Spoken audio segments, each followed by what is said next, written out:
You're also a local here in this area, Dvir. When you heard about this morning, what was the first thing that went through your mind? Well, I was angry, I was heartbroken, I was outraged. This is not just an attack on a synagogue. This is a personal attack on my family, on my community, and on the city that I love. And I grew up in Melbourne, always believing that this was a safe city for Jews. But this faith and this belief has been shattered, especially over the last 14 months. Do you think this is the worst escalation of anti-Semitism in this community so far? Well, I think it's the inevitable and the natural result of what happens when for 14 months anti-Semitism and anti-Zionism and anti-Israel sentiment is running rampant and wild, and nobody seems to be doing anything about this. And I have a message for those people who perpetrated this evil act. He will not break our spirit. He will not silence us. He will not intimidate us. This will only strengthen our resolve to keep living as proud and pre-Jews.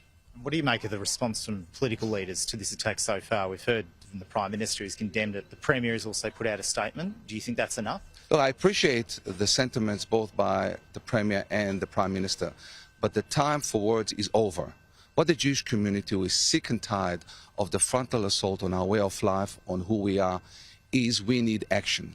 We need the Prime Minister, we need the Premier, we need governments across the country to enforce the law. We need to crack down on this anti-Semitism, on this assault on the Jewish community, which doesn't seem to stop. We don't need for a Jewish man or woman or child to be killed for this cancer, for this national crisis to be taken seriously. Do you think that those responsible should face federal laws or federal charges in addition to state charges? Well, I will leave it to the law enforcement to decide what the charge is, but I have to tell you that for many Jews, this feels like domestic terrorism. And the only surprise is that anybody is surprised that this has happened in the heart of the Jewish community.